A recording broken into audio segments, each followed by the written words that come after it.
Perfecto. Bueno, ahí ya estamos grabando, estamos en pantalla completa. Así que bueno, te doy la bienvenida, si bien estamos hace un rato, porque mucha gente por ahí va a ver el video grabado luego. Héctor Emilio Madero, muchas gracias por estar hoy acá con nosotros. Un gusto y un privilegio enorme poder contar con tu charla. No quiero mal presentarte, prefiero que por ahí que lo hagas vos mismo, pero bueno, su oficial mayor del ejército argentino, con vasta experiencia de trabajos en la Antártida, montañista además, entre otras cosas, cuando te pensaba en invitarte a una charla, no sabía si ir para el lado del mundo Antártida, que es hermoso, es fascinante y es muy difícil dar con alguien que pueda conocer ese palo, o ir por el lado de montaña, que tenés una experiencia enorme también. Bueno, finalmente se inclinó la balanza por el tema Antártida, así que bueno, ahí estamos, pero genial también si querés compartir alguna de las otras experiencias o lo que sea. Bueno, te cedo la palabra, me pongo en silencio, te pediría si querés terminar de presentarte o presentarte bien, y bueno, es todo tuyo, yo estoy acá atento. Bueno, perfecto, dale. Bueno, sí, Ricardo mencionó bien, soy Héctor Emilio Madero, integrante del Ejército Argentino, su oficial mayor.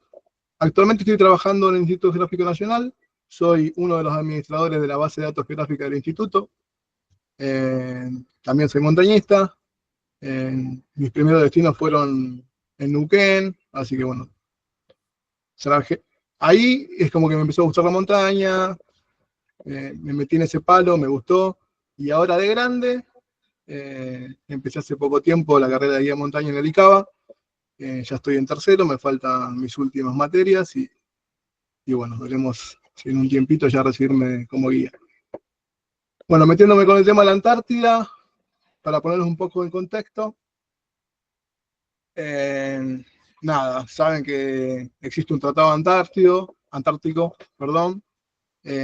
y hay un par de países que reclaman territorio en la Antártida, ¿sí? Esto va a ser rápido, breve, para poner en contexto solamente. Nuestra porción del sector antártico también está reclamada una parte por Chile y otra parte por el Reino Unido. Actualmente las bases permanentes que existen, permanentes se refieren a que están activas todo el año, ¿sí? Hoy por hoy las bases son conjuntas, antes se dividían por fuerzas, ¿sí? Fuerza de Ejército, la Armada Argentina, Fuerza Aérea y la DNA, la Dirección Nacional de la Antártida. Hoy por hoy son todas conjuntas, ¿sí? Base San Martín, Esperanza, Belgrano 2, Orcadas, Marambio, Carlini, que antes se llamaba Yubani, y la última que se reactivó, que era temporaria, es Petrel. Hoy por hoy ya desde el 2021 y 2022 esa campaña ya es permanente. En la base Esperanza no estuve yo estuve en base San Martín y en base Belgrano. Bueno, mis invernadas en el 2008 en base San Martín y en base Belgrano 2 en el 2011. En base Esperanza, para el que no sabe, ahí hay una escuela, ¿sí? Y es la base donde se va con familia. Bases temporarias, que solamente están operativas de diciembre a marzo aproximadamente. Se puede extender un poquito más, un poquito menos. Son Primavera, Brown, Matienzo, Cámara de Excepción y Melchor. Hay más o menos un panorama de cómo están desparramadas las bases dentro de nuestro sector antártico. Y bueno, a ver, el punto fundamental de estar en la Antártida, más allá de hacer soberanía, hoy por hoy, como lo marca el Tratado Antártico, es hacer ciencia. Y estos son algunos de los estudios que se realizan en las distintas bases, ¿sí? No quiere decir que estos estudios están solamente en una base en particular o en todas las bases, no. Cada base hace su estudio particular, ¿sí? No en todas las bases, por ejemplo, se hace biología marina. A eso me refiero.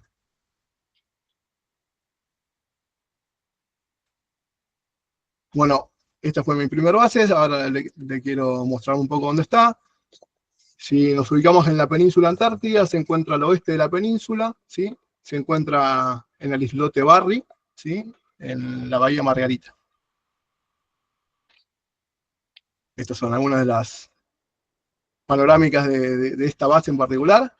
¿Sí? Atrás de la base, en la foto de arriba, se ve un glaciar, el glaciar Uspallata, como lo mencionamos. Bueno, en la foto de abajo también están en distintas épocas del año. Fíjense que, como les dije, es un islote, está rodeado de agua, pero la foto de abajo, el mar ya está congelado. ¿Sí? Estas dos fotos son de mi invernada en el 2008. La foto de abajo está tomada si nos vamos un poquito para atrás, fíjense que en la foto de acá arriba hay un cerrito o una islita. Bueno, desde ahí está tomada la foto de abajo. La otra base donde estuve, Belgrano 2, que esta es la más próxima al Polo Sur. Bases Argentina hablando, ¿no? Hablo de bases de Argentina, está a 1300 kilómetros del Polo Sur. Desde esta base se salieron en las dos oportunidades que se fueron al Polo, expediciones de Argentina en el año 65 y la Operación 90 en el año 2000, salieron de esta base. Bueno, esta base se encuentra en el Nunatak Beltrat. ¿Sí? Es un Nunatak, está como verán, es la base Belgrano 2, o sea que hubo 1 a 1. Esa número 1 estaba emplazada sobre hielo, ¿sí? Y sobre ese casquete de hielo. Y fue rompiendo hasta que se llegó a la base. También hubo una base Belgrano 3, que le pasó exactamente igual que a la 1. La 2 no le pasa esto porque está sobre un Nunatak. Bueno, estas son algunas imágenes de la base, también son de mi invernada. Hay una panorámica de la base vista desde atrás. Y esta base tiene una cueva de casi 200 metros de extensión. ¿Sí? La fueron construyendo los integrantes de la base a medida que fueron pasando. Esta es una segunda cueva. Hubo una primera cueva que llegó un momento que se derrumbó y lamentablemente hubo un accidente y hubo un fallecido. Esta es una segunda base, una segunda cueva, ¿sí? Donde hay una capilla, donde se guardan los víveres congelados de la base, y bueno, y algunas otras cosas. Para contarles un poquito de cómo se vive en la Antártida, o al menos en estas dos bases. En estas dos bases no tenemos una laguna donde proveerse de agua, así que el agua la tenemos que fabricar. La forma que se hace, por ejemplo, estas fotos que les estoy mostrando son de base San Martín, estaba rodeada de agua, y depende de la época del año, hay distintas maneras de recolectar y hacer agua. En verano, o cuando el mar no está congelado, el glaciar a veces desprende o rompe y desprende rocas de hielo, y bueno, la propia marea nos acerca a orillas de la base, y bueno, con un grupo se mete con traje antiexposición al agua, y otro grupo queda afuera en orilla y va llevando los bloques de hielo hasta una batea, y luego esos bloques se meten en un derretidor que almacenan agua en unos depósitos de agua. Eso pasa en verano. En invierno es distinto, el mar se congela, entonces, bueno, en principio hay que medir el espesor del hielo, a ver si ya se puede ir. Hay un intervalo ahí que todavía no se puede andar en el hielo y tampoco nos trae el glaciar que se ve en el fondo, no nos da bloques de hielo, así que hay una época donde hay que acumular bastante hielo como para tenerlo de reserva. Una vez que se congeló el mar, se va con un trineo hasta algunos icebergs que estén varados, ¿sí? Próximos a la base, como el que se ve a mi izquierda, y se va rompiendo.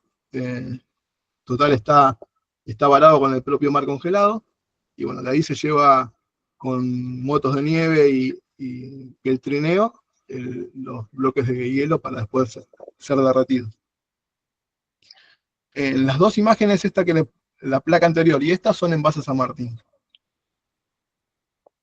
En base Belgrano no tenemos mar alrededor, así que aproximadamente a 400 metros de la base hay una cantera de hielo donde vamos a picar, ¿sí? Y también con vehículos para hielo, para nieve, se lo traslada hasta la base, como ven ahí en la foto de la izquierda. Y se ve ahí en la foto de abajo el trineo cargado de hielo cerca del lugar donde después pasan a ser derretidos esos bloques. Y abastecen a toda la base. Bueno, cambiando de tema, como hace un rato habló Ricardo, sobre el clima, en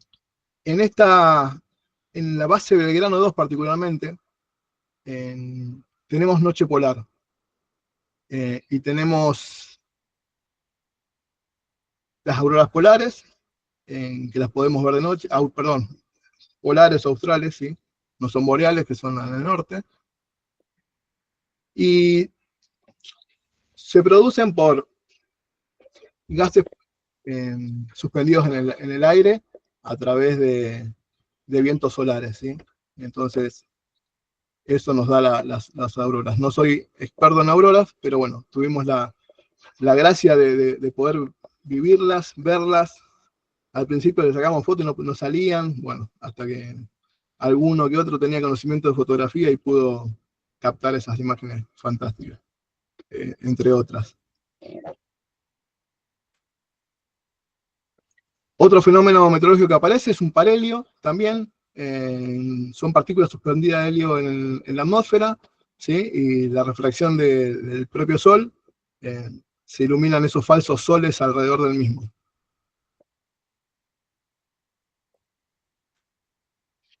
También tuvimos la posibilidad en mi invernada en el 2011, esto es base Belgrano 2, de tener un eclipse de luna. En foto no se aprecia lo que se apreció en ese momento, y lo que se ve de fondo es todo un glaciar que está alrededor del Nunatak, y fueron imágenes que van a quedar grabadas en mi retina para siempre. Bueno, durante el año de invernada, cada uno va con un rol a la base, ¿sí?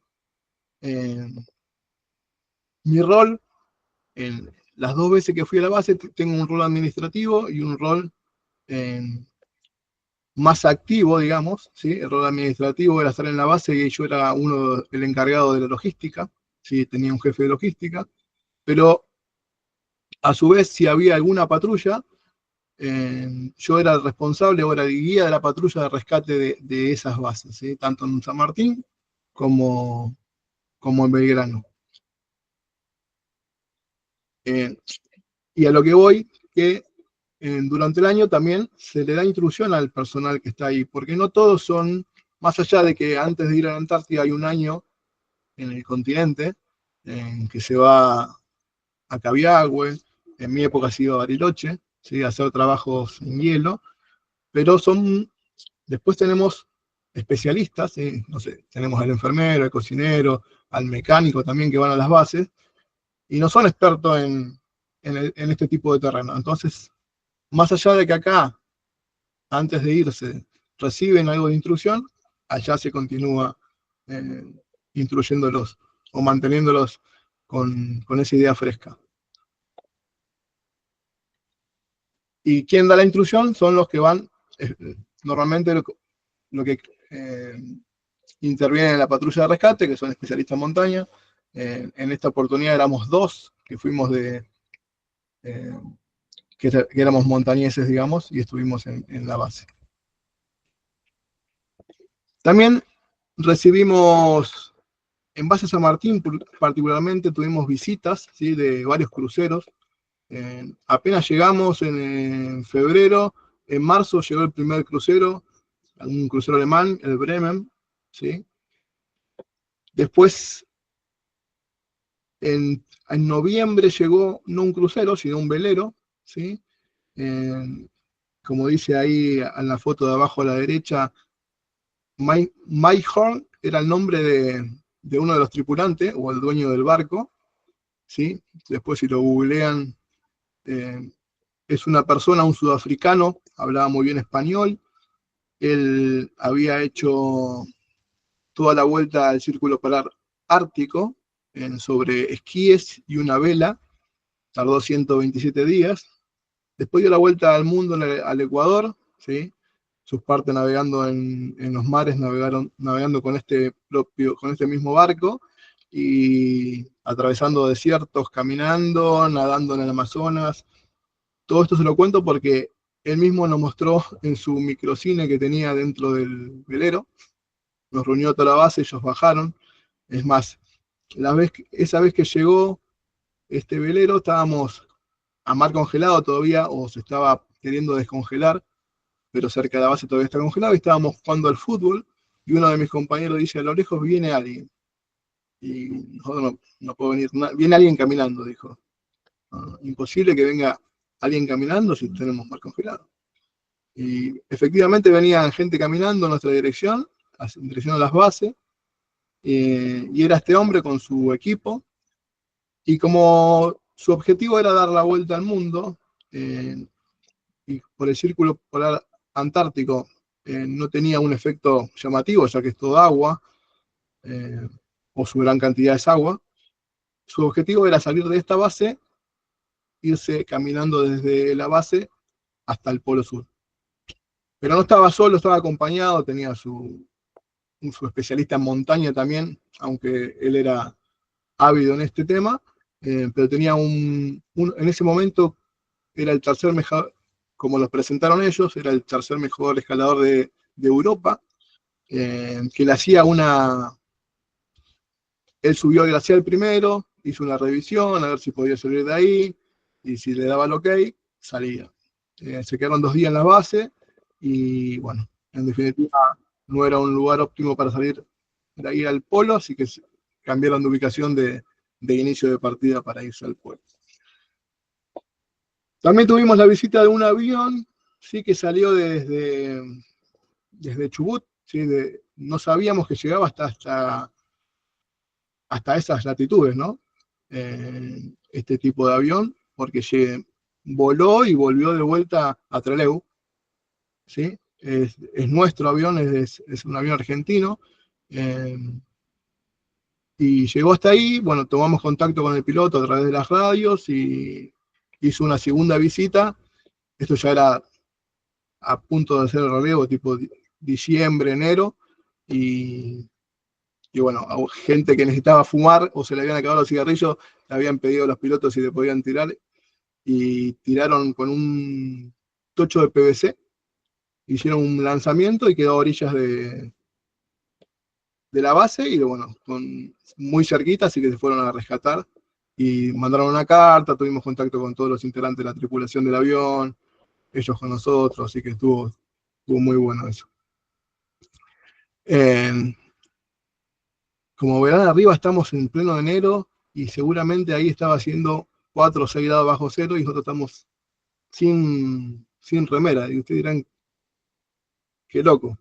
Pero me pasó de que cuando llegué por primera vez a la Antártida, en ese 2008, en febrero, fines de febrero, no, perdón, principio de febrero, yo llegué, la dotación llegó, bajamos de los helicópteros, y nosotros veníamos recontra abrigado, muertos de frío, y la dotación saliente estaba trabajando en remera.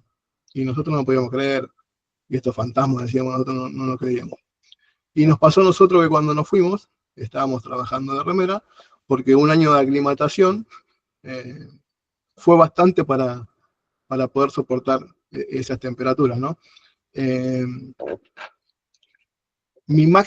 La máxima temperatura bajo cero que viví fue no en base San Martín, sino en base Belgrano 2, fueron 41 grados bajo cero.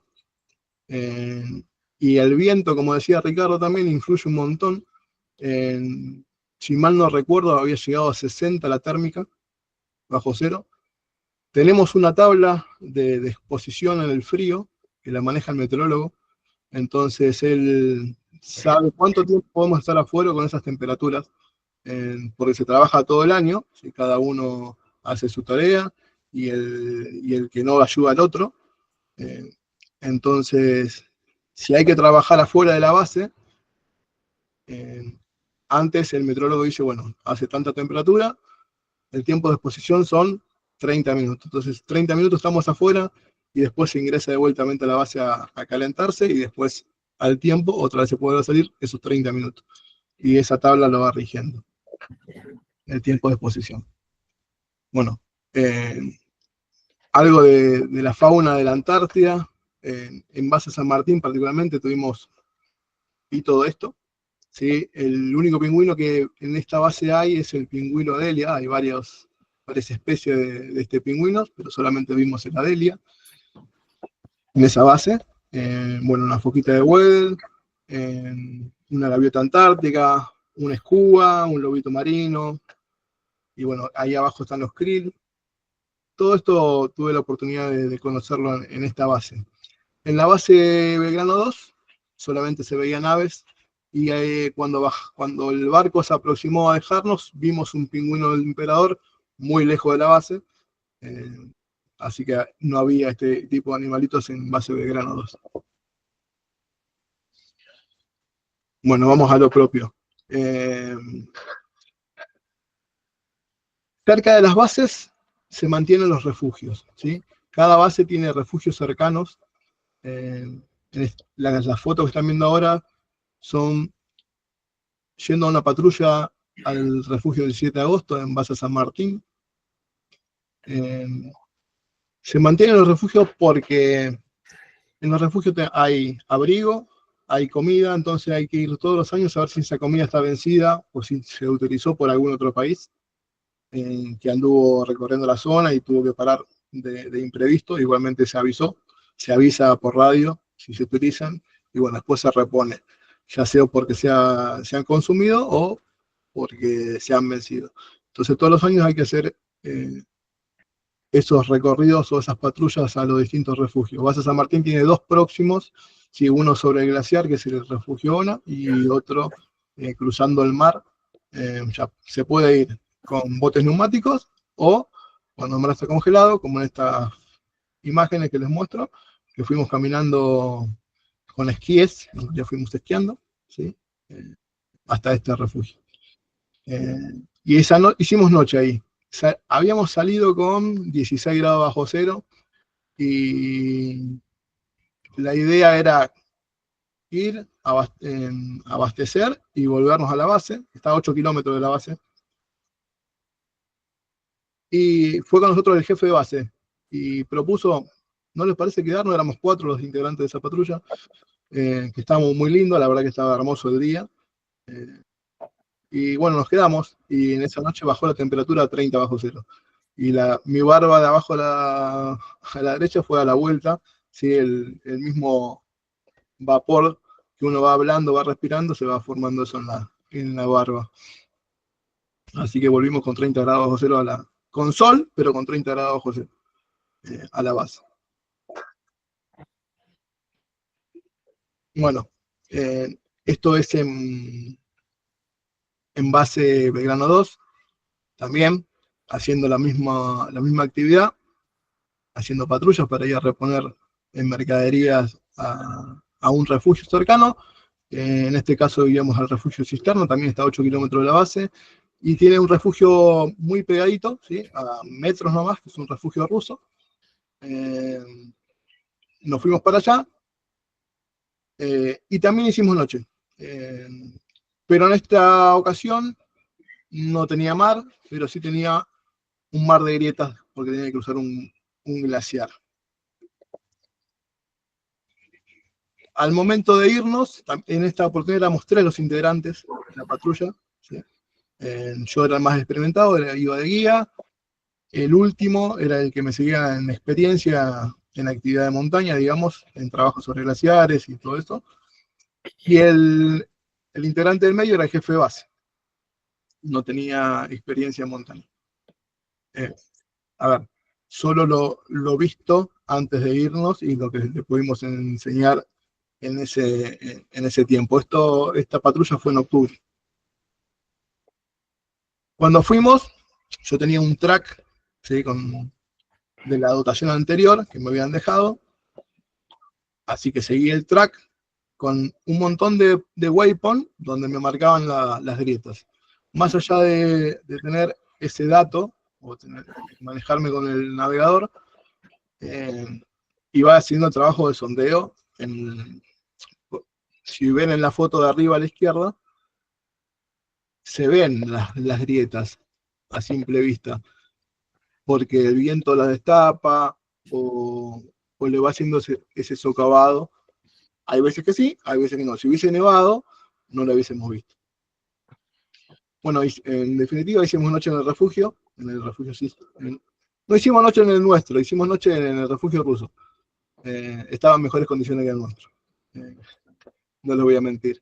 Así que, pero igual repusimos la marquetería en el nuestro, dormimos en el refugio ruso y al día siguiente salimos. Cuando volvíamos para la base, volví por el mismo camino, estaban marcadas las huellas, esta vez fuimos con grampones, estábamos encordados a largo de cuerda, sí, era una cuerda de 60 y estábamos a 30 metros cada uno de los integrantes. El que es montañista, bueno, íbamos con 2 nudos pala entre medio de cada integrante. Y volvíamos, como le digo, volvíamos por la misma huella que hicimos el día anterior, estaba marcada, no hubo nevada, no hubo viento, así que se veían todas. Así que nada, volviendo a la base, hicimos un alto, y justo antes de sabíamos que había una grieta un poco más ancha que las demás, así que hicimos un pequeño alto, y cuando iniciamos la marcha, yo no le hice el sondeo que había hecho cuando fui al refugio, lo salté porque se veía la grieta, pero cuando doy el paso para hacer el paso largo, porque un paso largo no era un salto de grieta, era un paso largo, estaba socavado por abajo, piso el borde de la grieta, se me abre la grieta, que es la que están viendo arriba a la izquierda, se me abre el puente de nieve y caigo. Volé 25 metros, arrastré al segundo, que quedó al borde de grieta, a 5 metros del borde de la grieta. Tuve la suerte, bueno, fui rompiendo puentes de nieve hasta que me frenó un puente de nieve más consistente y tuve la suerte de que la grieta era en forma de B corta y no de A. O sea que se fue angostando y no ensanchando. Y quedé apretado con mi mochila y los hombros a cada lado de la pared de la grieta. ¿Cómo me doy cuenta yo de que el segundo quedó a 5 metros del borde? Cuando yo caigo y me freno, lo primero que hago es ponerme un autoseguro en la pared de hielo con un tornillo, y me autoseguro para no seguir cayendo. Miro para arriba y veo 2 nudos pala que ya habían pasado, o sea que ya 20 metros más la dinamización de la cuerda, que había pasado el segundo nudo, y aproximadamente 25 metros caí. Bueno, y ahí esperé, porque sabía que toda la maniobra de rescate lleva su tiempo. No me desesperé, quedé ahí, no atiné a gritar. No tenía radio, porque no teníamos, en la base teníamos muy pocas radios, así que yo decidí que la radio la llevara al segundo. No la tenía yo, la tenía el segundo, que era el jefe de base. Y bueno, nada, esperé ahí 40 minutos hasta que se acercó el último a ver cómo estaba. Yo me entero después, ¿no? Después de que salgo de la grieta, salí escalando de por hecho. Me entero de que ellos me estaban gritando desde arriba para ver cómo estaba. Desesperados, estaban más desesperados ellos que yo. Pero bueno, nada, yo de abajo no lo escuchaba. Nada de nada. Recién cuando se acercó mi compañero Ariel, se acerca al borde, autosegurado, a través de la propia cuerda mía, ya con todo el sistema de recuperación listo.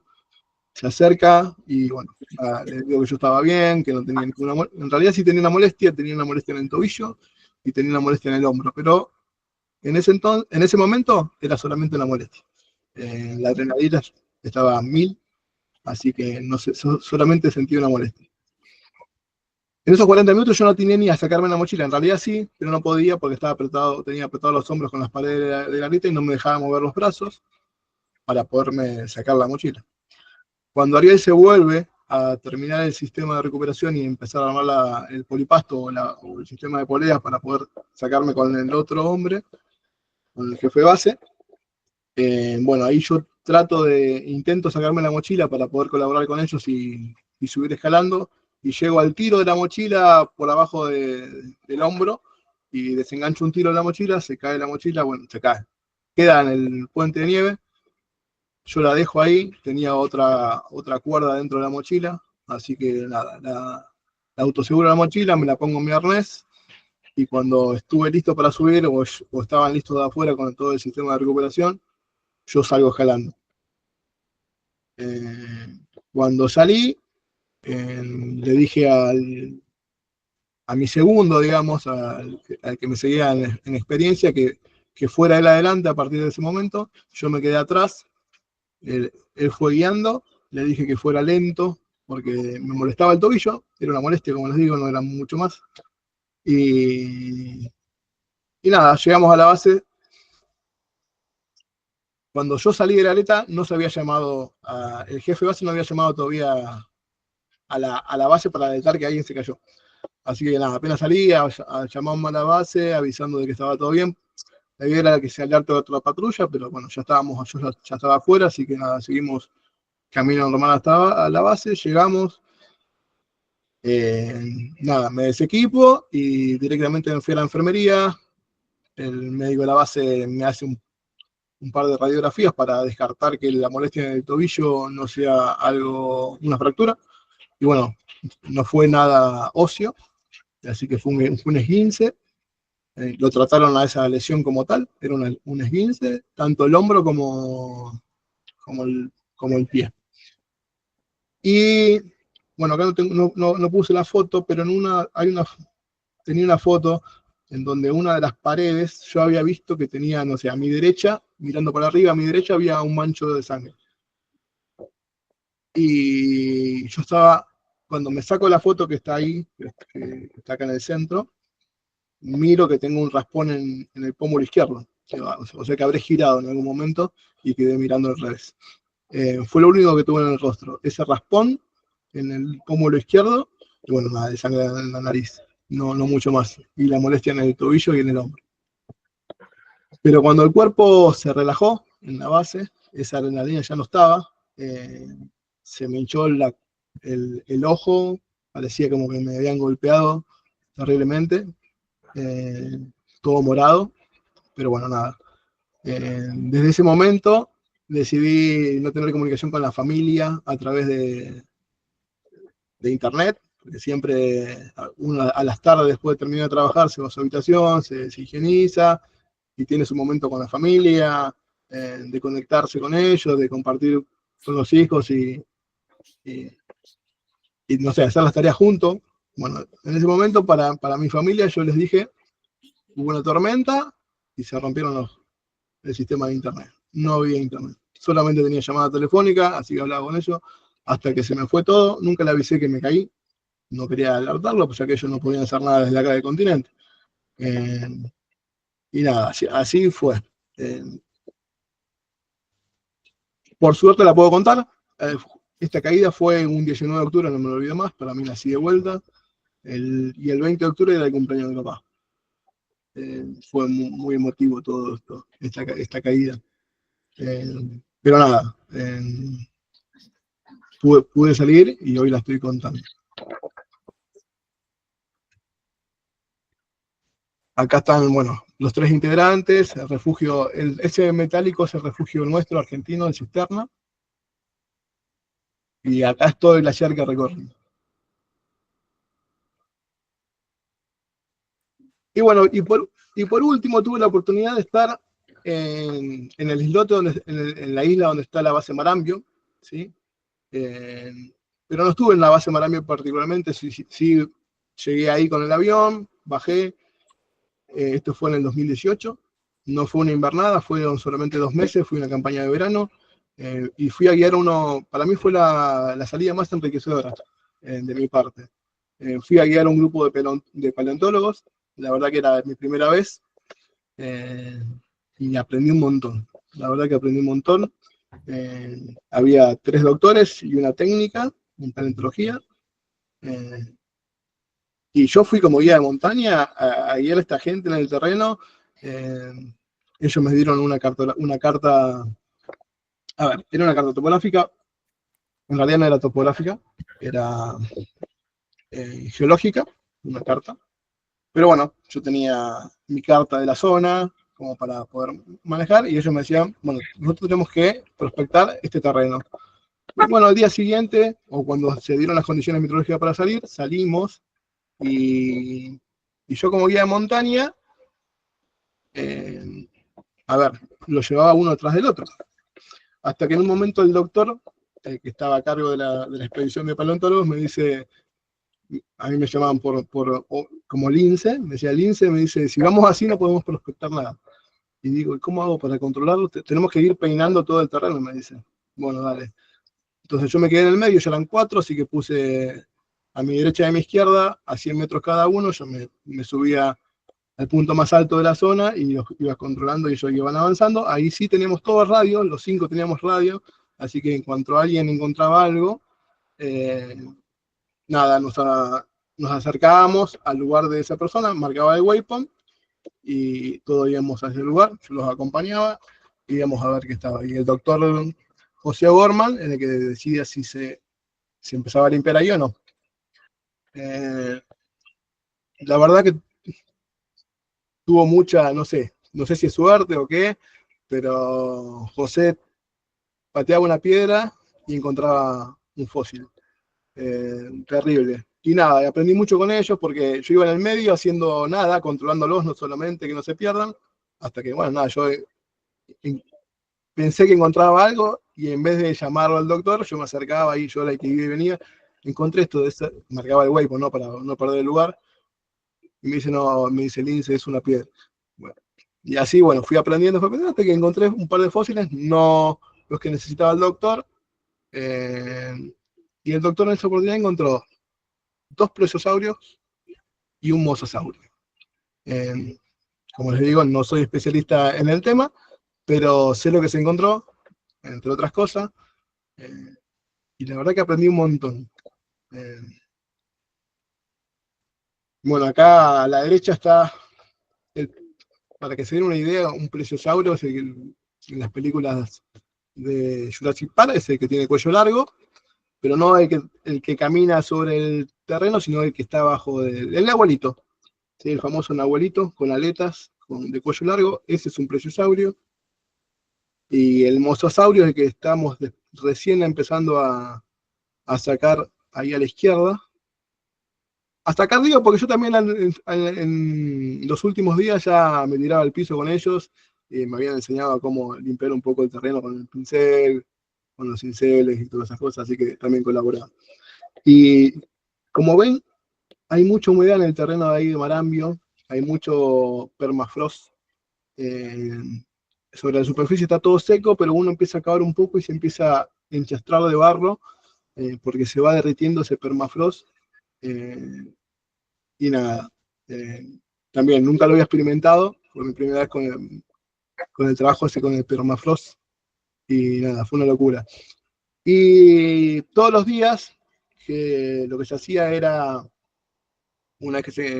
la técnica, a ver si hay una foto anterior, la técnica lo que hacía era, le ponía yeso a las piezas, a todos los fósiles, y se transportaba desde el lugar hasta el refugio en canastos. Yo llamaba por radio al mecánico de la base que venía con un cuatriciclo, o si no, si estaba muy cerca me iba a buscar yo el cuatriciclo y transportábamos los fósiles hasta la base, hasta el refugio, perdón, y después venía el helicóptero de base Marambio y se llevaba los fósiles. Y ellos durante la tarde ya marcaban todo lo que habían recogido.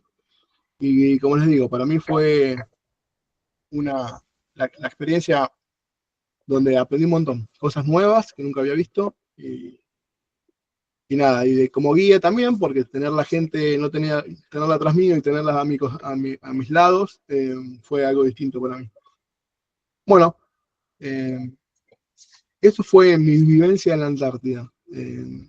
Escucho preguntas, no sé, Ricardo, creo que esta es mi última placa, sí, era mi última placa. Bueno, Bueno, Héctor, Héctor, espectacular. Buenísimo, buenísima la presentación. Lo que yo por ahí sugeriría es eso, ¿no? Como si, para no acaparar, estoy anotando un montón de cosas. Tengo para preguntarte como 3 horas, pero por ahí abrí el micrófono para los participantes que quieran hacerte alguna consulta o alguna pregunta, y si no, te pregunto algunas cositas yo. Así que bueno, abrimos la ronda. Perfecto.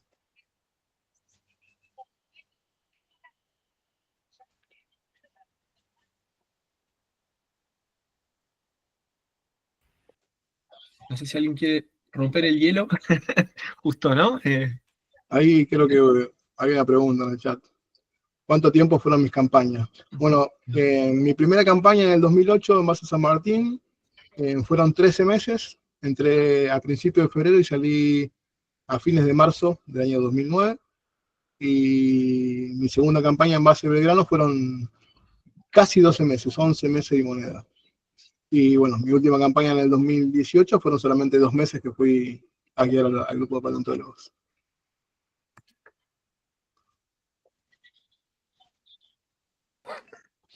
hola, ¿se escucha? Sí, se escucha, Felipe. ¿Escucho bien? Sí. Bueno, primero que nada, súper agradecido por esta experiencia que estás contando.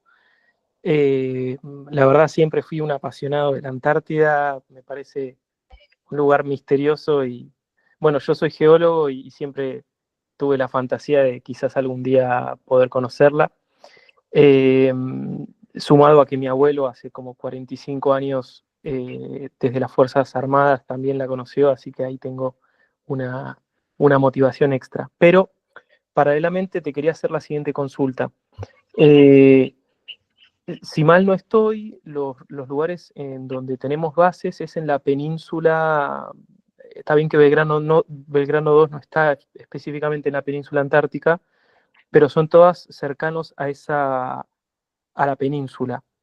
Te quería consultar si hay expediciones que se han hecho a los hielos azules, más yendo para las partes más áridas de la Antártida y no tan húmedas. La verdad que no sabría decirte. Expediciones argentinas hay 3. Una desde Base Esperanza a Base San Martín. Fue la primera expedición, no recuerdo el año ahora. Después fue la expedición al Polo en el año 65, la primera expedición al Polo. Y la segunda expedición, también en motos, porque lo que te estoy hablando con vehículos de nieve, con Snowcat y motos de nieve, fue en el 2000. Fue la última. Tengo entendido que tienen prevista hacer otra expedición al Polo próximamente, no sé cuándo. Y también una ascensión al Monte Vinson, que es el más alto de la Antártida, que creo que, si no me equivoco, tiene 4.000 y pico de metros, 4.700, 4.500, no recuerdo bien ahora. También tenían pensado algo de esto las fuerzas para ir a hacer. Ok, entonces no es normal o no es algo que se haga regularmente viajar hacia lugares alejados como las partes más polares. No. Okay. Solamente fueron esas expediciones que te mencioné. Ok. Bueno, y una última. Sí. Insisto con esto, ¿no? Pero otros países suelen alejarse de la costa yendo a la parte más polar, o es una cuestión eventual y que lo hicieron hace ya casi 50 años? Mirá, cerca de Base Belgrano 2, que es la más austral argentina, hay una más austral que es, si no me equivoco, es rusa también. Digamos que hay algunas metidas ahí adentro que no son argentinas, son de otros países. No me acuerdo el nombre ahora de la base rusa, que estaba cerca de la base Belgrano 2. Después, la mayoría de las bases están todas en la península, ya sea del lado oeste o del lado este. Pero están todos sobre la península, la gran cantidad. Bueno, A ver, bueno, hay bases de muchos países, no solamente de los que están reclamando el sector antártico, ¿no? Eh, hay bases, no sé, Uruguay también tiene una base, por ejemplo, y no reclama territorio, digamos. muchísimas gracias, muy claro toda la explicación. Abrazo grande. Otro para vos. Hay una pregunta ahí de Marce, no sé si la lees, Héctor, o prefieres que te la lee. Marce, ¿pensás trabajar como guía, recibirte? Eh, bueno, gran pregunta. Sí, me encantaría, aunque, bueno, todavía me falta recibirme, me faltan mis últimas materias y cumplir mis horas de prácticas profesionalizantes dentro de la carrera, y después veremos, sí, en principio sí, eh, pero bueno, el tiempo dirá, no quiero anticipar nada. ¿Y podés llegar a capitalizar terminando el curso de guía tu experiencia antártica o en la Antártida o no? Tenés que estar empleado Mira, del instituto. no. No. Tengo varios compañeros que ya no están en la fuerza, están retirados, también montañistas, los conocía todos dentro de la fuerza, y tengo, no sé si 3 o 4, ya trabajando en la Antártida para una empresa sudafricana, si mal no recuerdo, eh, y trabajan de guía para esa empresa. Así que en la época de verano ya se van a trabajar a la Antártida como guía. Claro, ahí está. O sea, hay un nicho ahí de laburo. Ahí hay algo. Impresionante. Bueno, no sé si tenemos más preguntas, yo tengo algunas anotadas, alguna te voy a hacer, pero vamos a darle espacio a los demás. Ahí hay otra de Antonella, Héctor. Bien. Para ir a la Antártida, bueno, hay una preselección, uno va a la Antártida, no es ordenado, uno pide para ir, ¿sí? Eleva una solicitud, y después es llamado a rendir luego de un filtro, si se rinde un examen de ingreso, todo, y bueno, se ingresa al curso. Y dura un año el curso preantártico antes de ir a la Antártida, se saca en Buenos Aires, hoy por hoy en el Comando Conjunto Antártico, ¿sí? Que están las 3 fuerzas, antes era solamente de ejército, y hacían el curso con nosotros la gente de Marina, pero bueno, ahora están las 3 fuerzas juntas en el mismo lugar, ahí en Garay y Paseo Colón, justo ahí en la esquina. Está el Comando Conjunto Antártico. De ahí se preparan, ¿sí? Toda la parte logística y la parte de instrucción con el personal que va como patrulleros de esa patrulla de rescate que va a cada base. Entonces, esos, más allá de que también hacen la parte logística ahí, después van a Cabiahue y hacen su especialización.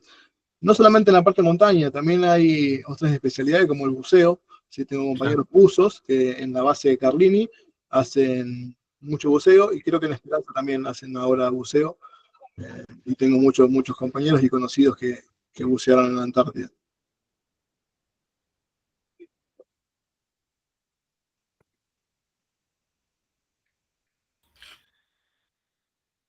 Bueno, seguimos con alguna más. No sé, Héctor, ¿tenés un ratito más? Te Sí, exprimimos. no hay problema, no hay problema.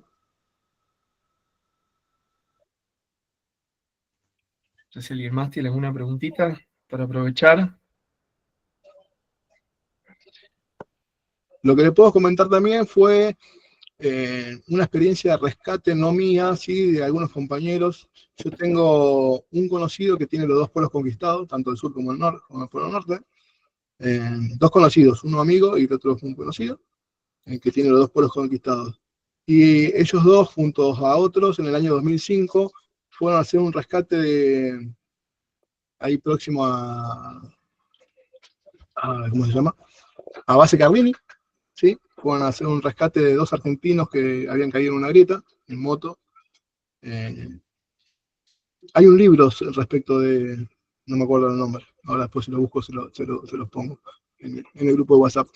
Esto fue en el 2005. un grupo de 5 habían salido de las bases Carlini de visita a la base uruguaya, se fueron y la idea era ir y volver en el día. Pero cuando iban a volver, bueno, el clima les jugó una pasada, así que se quedaron en la base, 10 días en la base uruguaya, y como entre esos 5 estaba el jefe de la base, creo que era un teniente de fragata en ese momento, el jefe de la base de Carlini, que en ese entonces era Giovanni, no era Carlini cuando pasó esto. Bueno, ya había estado 10 días fuera de su base y era el jefe, así que bueno, hubo una ventana de buen clima y dijo, bueno, decidamos ir. Eran 3 motos, él iba en la última moto y la primera moto es la que se cae, si no mal no recuerdo. Iban 2 en una moto, 2 en la otra y el jefe iba en la última, se caen los 2 primeros y bueno, nada. En principio los 3 que quedaron afuera quisieron rescatar, lo quisieron buscar y no pudieron, así que se avisó a Buenos Aires, se armó una patrulla de rescate, se fueron de acá, un grupo de 9 personas, y bueno, fueron a buscarlo, habían descendido, cuando llegaron al lugar, habían descendido hasta los 120 metros, creo, si no habían encontrado nada, y nada, en eso que estaban rescatando, paralelamente sucede otro accidente de unos chilenos. Un grupo de chilenos había salido de su base a otro punto, se le encaja un trineo en una grieta, lo sueltan, lo dejan ahí porque no podían sacar, se van y deciden volver después. Y cuando vuelven, quedan atrapados 2 chilenos, 2 o 3, no me acuerdo, pero creo que son 3 chilenos, quedan atrapados ahí. Así que a esta patrulla argentina que ya estaba haciendo rescate a los argentinos, nada, como no habían encontrado a los argentinos, le dicen que se vayan a buscar a los chilenos. Sacan los cuerpos, ya habían muerto de congelamiento, llegan, rescatan a los chilenos y supuestamente ya les habían dicho que se vuelvan porque no iban a encontrar a los argentinos, pero el jefe de la expedición de rescate que fue, en ese entonces el coronel Figueroa, hoy por hoy ya general, retirado, decidió volver porque le había hecho la promesa a una de las esposas de los argentinos que habían fallecido que se lo iba a llevar vivo o muerto. Volvieron al lugar, hicieron campamento y empezaron a bajar, creo que, si no me equivoco, estaban a 400 metros los cuerpos. Llegaron y encontraron y los rescataron a los 2, los sacaron a los 2 cuerpos argentinos y lo trajeron al continente. Por ahí de ahí debo tener algún videito de ese rescate. Terrible el video. Ver los cuerpos subir por la cuerda, terrible.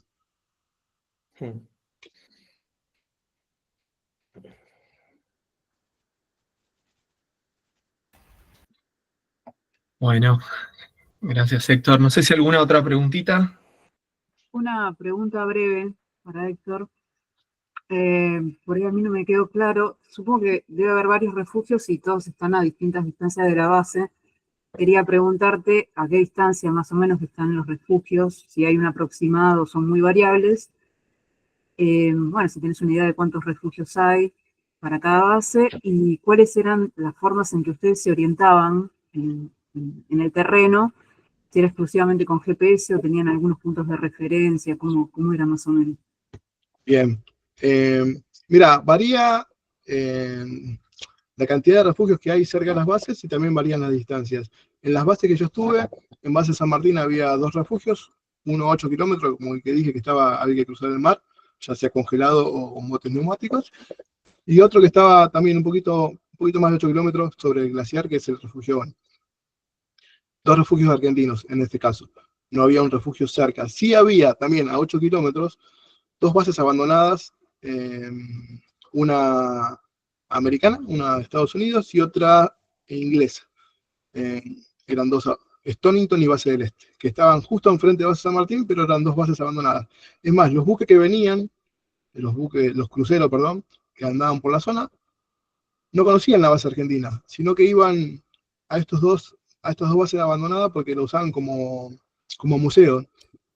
Nosotros fuimos, después la base fue, cuando se congeló el mar, fuimos hasta ese refugio también, hasta esas bases abandonadas, y sí, está la bandera estadounidense, hay algunos, están los edificios y hay algunas cositas que quedaron ahí como museo, por eso los cruceros van hasta ahí. Es el último punto donde llegan los cruceros.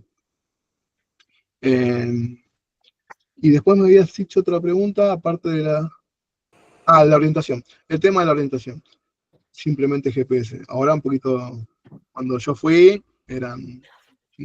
no eran los Cetrex, eran el navegador que tenía Ricardo, que la otra vez hablaba, el suyo, pero eran efectivos. Es más, no. Lo que sí teníamos que tener en cuenta, el tema del frío, por el tema de las baterías. Entonces, el carpintero había diseñado una cajita, ¿sí?, con aislante dentro y con una resistencia que calentaba ese habitáculo donde iba el navegador satelital y lo llevaba arriba de la moto. Después tengo una anécdota, no mía también, sino de mi compañero que fue al Polo. Él era el navegante de esa expedición del año 2000, y me contaba que llevaba el rumbo para ir al Polo, y no sé, ya próximo, hablo llegando al Polo, dice que se desviaban un poquito, decía, bueno, si, no sé, iban con rumbo 74 grados, y se desplazaban un poco ya sea a la izquierda o a la derecha, y se les fue el rumbo a 80 grados. Claro, y no entendía, después comprendieron que la convergencia meridiana, convergían todos los meridianos en el polo, y apenas se desplazaban, ya sea de izquierda o derecha, iba variando de meridiano, pero no estaban perdidos, venían bien, la latitud iba bajando, iba subiendo.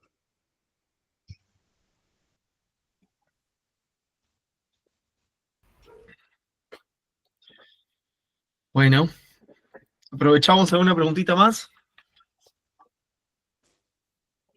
Yo tengo algunas, Héctor. Sí. Voy a hacer una. A ver. No, yo de curiosidad con todo el año de preparación, Héctor, que aparte de instrucción, tengo entendido que son una serie de exámenes médicos. Sí. ¿Y qué? ¿Le hacen la operación de apéndice antes de ir? Bien. Tanto para ingresar al curso y para ir a la Antártida se hace una batería de estudios para ir, terrible. Y el tema del apéndice, solamente al personal militar se le saca si lo tiene aún, ¿no? Es obligatorio para el personal militar. No, por lo menos hasta cuando yo fui, no sé ahora. Para el personal civil o científicos, firman un acta de responsabilidad, digamos. Es una cirugía simple, pero se puede complicar. En cada base hay médicos que pueden llegar a hacer esa cirugía, porque se preparan para eso también. Pero bueno, el personal civil decide si hacérselo, si sacarse el apéndice antes de ir a invernar o no. Pero para ellos no es obligatorio. Para el personal militar, no sé si cambió ahora, pero hasta que yo fui era obligatorio. Es más, en mi caso yo tenía el apéndice todavía, así que me lo tuve que sacar. Y accidentes, el médico está preparado para un montón de cosas. En San Martín, el mecánico, por ejemplo, trabajando con los motores, se le metió la mano dentro ¿cómo se llama? De la paleta del motor, y no se sacó el dedo de casualidad, así que bueno, tuvo que coser. El médico que nos tocó era justo un traumatólogo, pero así todo hizo una videoconferencia con los médicos de acá de Buenos Aires y lo iban guiando en el proceso, y la operación salió fantástica.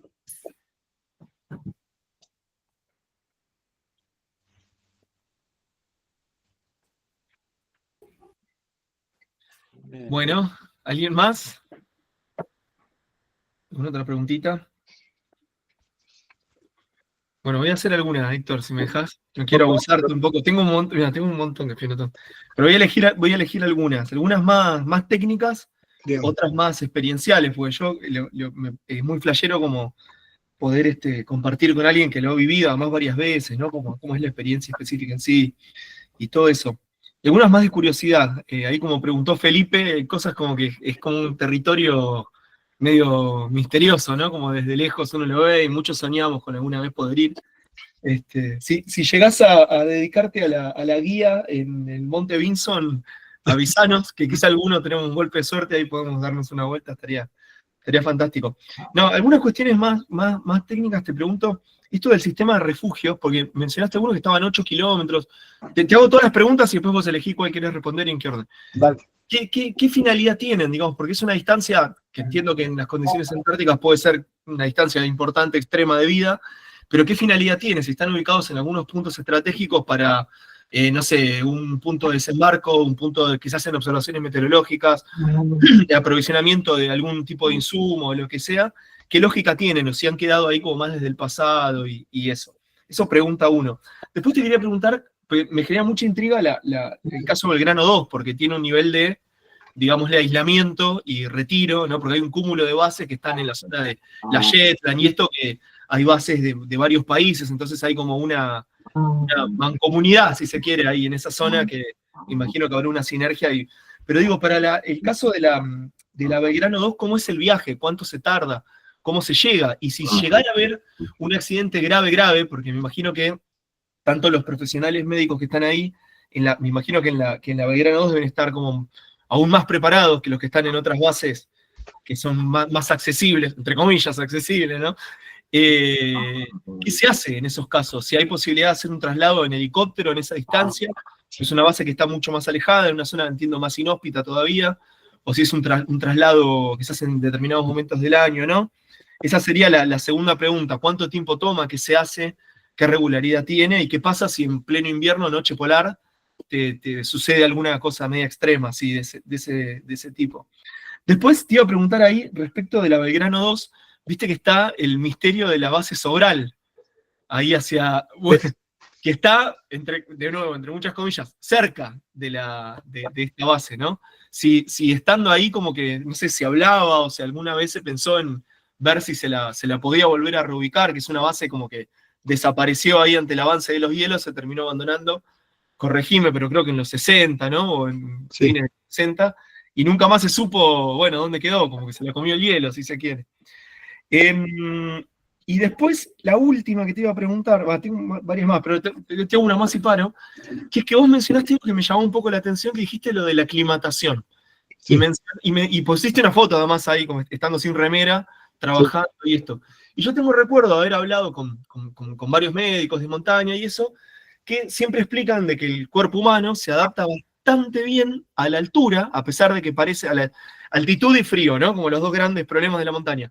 Que el cuerpo parece que no, parece que lo sufre mucho, pero termina siendo mucho más adaptativo para con la altitud, en el primer momento, luego el primer momento de adaptación inmediata, luego la aclimatación, generando glóbulos rojos, pero como que el cuerpo dice, bueno, me voy acomodando a esta realidad, obviamente no va a poder sobrevivir a 6.000 metros, pero te volvés fuerte, te vas como volviendo robusto para esa altitud. Pero siempre como que me han marcado que con el frío es distinto, como que el cuerpo no tiene tantas herramientas como para adaptarse, o alguna de las herramientas que tiene es sacrificar los órganos periféricos, por ejemplo, ¿no? Como decir, bueno, conservo el calor para no morirme de hipotermia, y los deditos y los pies, bueno, que se arreglen. ¿Cómo es eso de la aclimatación con el frío? Si, no sé, tiene que ver con una cuestión de la dieta, o sea, algo fisiológico que se va generando, que me generó mucha intriga. Bueno, ahí te dejé 4. Bueno, vamos de atrás para adelante. Así como... pará, y tengo una quinta también, que es muy linda, que te quería decir, ¿cómo es la noche polar? No sé cuántos de acá han podido estar en una noche polar, ¿no? ¿Cuánto dura? Me imagino que ahí hablamos de la base Belgrano, ¿no? Belgrano 2. ¿Cuánto dura? ¿Cómo es? Si es totalmente oscuro de verdad, o hay algún tipo como de luminosidad, ¿qué se hace? ¿Cómo se ordena la vida en esos meses que deben ser muy duros? Bien, hablando del tema del frío, ¿no? Durante todo el año, cómo se adapta el cuerpo al frío. La verdad que sí, es verdad que dicen que no tiene muchas herramientas del cuerpo para eso, pero yo te puedo decir que sí, al menos en mi experiencia, porque yo acá en Buenos Aires o en la montaña, quizás con 10 grados bajo cero no estoy de remera, ni de remera ni en cuero. Y lo he vivido en la Antártida, tampoco te voy a decir que estuve con sol, ¿no? Yo te hablo con sol. Si hay viento, estamos hablando de otro tema. Pero con sol y una temperatura baja, bajo cero, no sé, 5 grados bajo cero, 8 grados bajo cero, tranquilamente con remera después de un año de estar en la Antártida o expuesto al frío, puedes estar, no te voy a decir que estás 5 horas fuera trabajando, pero ya es como que la tabla esa que mencioné al principio, que era el tiempo de exposición que marcaba, es como que uno ya ese límite lo va superando, digamos. Pero te digo ya en los últimos meses, no al principio. Uno llega al recontra abrigado y a medida que pasa el tiempo el cuerpo se va adaptando al frío, se va acostumbrando y termina en verano con sol y con temperatura bajo cero, trabajando de remero. Eso es una. Tema de la base sobral. Bueno, si me pongo a buscar ahora no voy a encontrar. En el 2000, cuando fueron al Polo Sur, se encontró la base sobral y hay una foto de esa base sobral que se alcanza a ver el cartelito sobre la puerta. Está comida por el hielo. Y la tengo por algún lado la foto de esa base sobral. Pero sí, se habla en base Belgrano porque justamente va de paso, pasa por ahí la expedición al polo. Recordame, Ricardo, así un puntapié de las preguntas. ¿Qué otra? No podía sacar el micrófono. La de la noche polar te la dejo para el final, que es la más linda. Pará. Después te decía, ¿qué pasa con las distancias ante un accidente, por ejemplo? Sí, bien, bien. Y después la lógica de los refugios. Bien. Noche polar. Noche polar en base Belgrano 2 se da de que durante el año, más o menos marcados, son 4 meses de noche, 4 meses de día completo y 4 meses de día y noche, ¿no? Normal. Aproximadamente el tiempo, ¿no? Pero fácil, 3 meses de noche seguro tenés de noche polar. Arranca a principios de mayo por ahí y termina a fines de agosto, principio de septiembre. A ver, a mi gusto, me gustó más la noche polar. Lo que sí, tanto en la noche y en el día completo, uno se pasa de rosca. Más en el día uno se pasa de rosca porque son no sé, todo el día, es todo el tiempo de día y uno está trabajando y si no tiene alguien que te marque el horario, che, son las 6, paremos, vayamos a higienizarnos, vayamos a cenar o vayamos a almorzar. Es una locura estar esos 4 meses, 3 meses y pico de día. Las habitaciones están con cortinas muy oscuras, si no tampoco podría descansar bien. Y bueno, y en la noche se siente más el frío, el viento, bueno, pero tenemos las auroras que uno después la disfruta. A mi gusto, me gustó más tener esa noche polar que estar de día 4 meses. Eso por el lado de la noche polar. Respecto a qué pasa si pasa algún accidente grave en estas bases.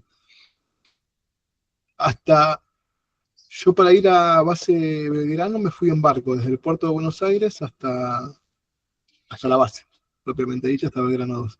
Ahí a 10 kilómetros se detuvo el rompehielo. En realidad, yo fui en el 2011, sí, todavía estaba en reparación el Q5, el Irizar, así que me fuimos con el Golomnik, un buque ruso, que no es un rompehielo, es un buque polar, pero también había un rompehielo de apoyo que nunca ni se usó porque llegamos tranquilamente a 10 kilómetros de la base y de ahí fuimos en helicóptero. Y tardamos 15 días en navegación, desde Buenos Aires hasta... Hicimos un par de paradas en Esperanza, reabastecimos un poco la base, paramos en Orcadas y seguimos, pero fueron horas, no es que paramos días ahí, paramos, reabastecimos y seguimos de largo. Así que 15 días de Buenos Aires hasta la base Belgrano 2. Y a la vuelta, en esa época, se iba un año en barco, porque el año que iba en barco se reabastecía la base por 2 años. Como no estábamos con el rompehielo nuestro, se hacía de esta manera. Un año se iba en barco y el otro año se iba en avión. Antes esa base en avión no se llegaba, siempre era el relevo en barco. Y esa vez, en esa época, se empezó a hacer un año de barco y un año de avión. O sea que yo salí en avión a la base y los que vinieron en avión, en 2 aviones. En un C-3 de la Segunda Guerra Mundial y un privado, ¿no? Y un Twin Otter. En esos 2 aviones entró la dotación entrante y nosotros salimos. Ellos solamente con los bultos para ese año, porque la comida la habíamos llevado nosotros en el barco para 2 años seguidos. O sea que ellos no se abastecieron. Después hubo una invernada que se quedaron cortos de víveres o de algún otro material, y entonces se hizo abastecimiento a esa base con aviones. Se hizo lanzamiento, aerolanzamiento, sobre la pista de hielo que hay, que se armó o que se designó para que estaba libre de grietas, y bueno, ahí se reabasteció combustible y algunas otras cosas más. Hubo una invernada que pasó eso. ¿Y los vuelos, Héctor, salen de Gallegos o de dónde? Para ir a Marambio salen de Gallegos. Yo cuando salí de Belgrano 2, salí un 21 de diciembre de la base y el 23 de diciembre ya estaba en Buenos Aires. Fuimos de la base a un lugar, a un punto en la Antártida que se llamaba Unión de Glaciares, ¿sí? Donde hay, si uno lo busca en internet, Unión de Glaciares, hay una empresa, no sé si es chilena o cuál, hay un montón de carpas y ahí aterrizan, ahí nos vino a buscar un avión ruso, un Ilyushin, una bestia ese avión, terrible, anevizó ahí en el hielo, y desde ese punto se sale a expediciones al polo, hacen turismo, digamos, Unión de Glaciares. Bueno, de la base de Belgrano fuimos ahí y de ahí a Ushuaia, y de Ushuaia en un Fokker a Buenos Aires, todo rapidísimo. O sea que llegué en 15 días y salí en 2. Así que hoy por hoy yo te puedo decir que si hay una emergencia, se puede entrar a Belgrano. No sé en noche polar, yo te hablo en verano. En noche polar, seguramente que sí, a ver, creo que estos aviones están con el instrumental como para poder analizar, pero bueno, seguramente que si es de emergencia, se puede hacer. Y lo mismo pasa en Base San Martín. Base San Martín tiene un glaciar arriba, bueno, y el mar, si es época de congelamiento, puede anevizar un Twin Otter sobre el pack de hielo en el mar. Y respecto a los refugios, ¿por qué están a estas distancias? En principio más o menos son este radio de entre 8 y 15 kilómetros los refugios, porque la propia base sale a conocer el terreno, a conocer el territorio de su propia base. Entonces tiene que tener, porque en la Antártida el clima cambia en 2 segundos. En 2 segundos, bueno, no sé si es clima o el tiempo, Ricardo. Porque si hablamos de clima son 30 años, pero bueno, varía un montón en 2 segundos. Así que por eso uno puede salir como les dije, yo salí con 16 grados y volví con 30 grados bajo cero. Y me pasó en otra oportunidad que teníamos que ir a colocar una antena en la pista de Belgrano para tener comunicación de la base a la pista. Y antes de salir, pregunté al meteorólogo cómo iba a estar y me dijo, por ahora va a estar bien, pero cerca del mediodía se viene la peste, me dijo. Así que salimos igual, con la patrulla fuimos en moto, ¿sabes? Fue en moto, y a 700 metros antes de llegar se veía en el horizonte todo negro, así que le dije al equipo, bueno, volvamos y vengamos otro día, así que dimos la vuelta en las motos y volvimos a la base, y no pasaron 15 minutos que se vino la tormenta. Pero varía terriblemente. Así que por eso están, como se sale a conocer el terreno, y asimismo las otras bases, porque no hay solamente refugios argentinos, como también tenemos bases cercanas de otros países, también tienen su propio refugio. En Base de Granado están pegados, están a 10 metros de separación el refugio ruso y el nuestro. Pero nada, es por eso. Bueno, buenísimo.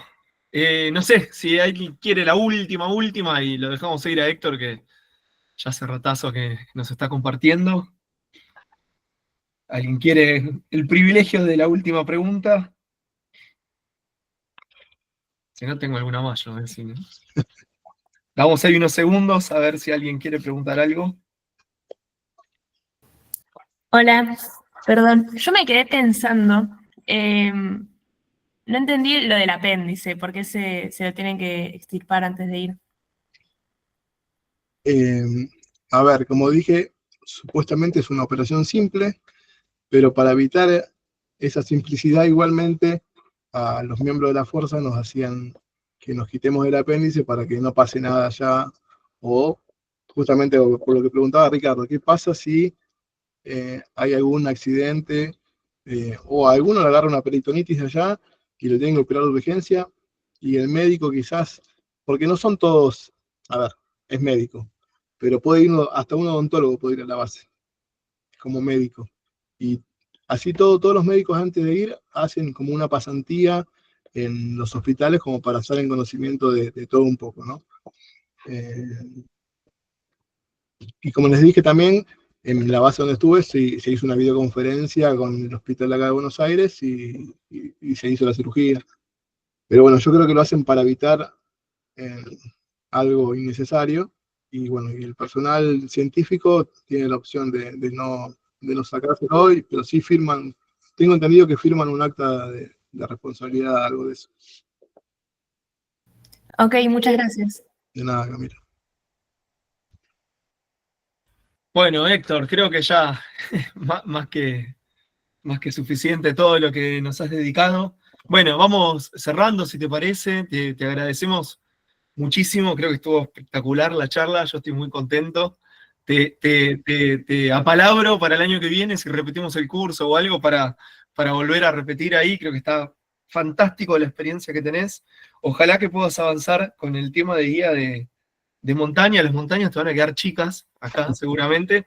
La altitud tiene sus complejidades también, seguro, pero digo, con la experiencia que tenés en ese tipo de ambientes, nada, como ver de explotarlo, ¿no? Como de alguna cosa particular, ahí el Monte Vinson o otras opciones que se han ido poniendo de moda, ¿viste? Con esto de las cumbres del mundo y eso. Sí, igual tengo varios compañeros grosos, ahora vinieron del Himalaya de hacer el Monte Cum, Vi que compartiste ahí cuando fue el aniversario, ¿no? Que que justo fue el día de justo montaña. no mencionamos nada de eso, del ascenso al Monte Kun, súper interesante también. Sí, Pero bueno, nada, fantástico la experiencia que nos compartiste, creo que estoy muy contento, creo que todos lo disfrutamos mucho, y bueno, y queda grabado, lo vamos a poner en el Drive, y para que quienes no pudieron estar lo puedan ver después.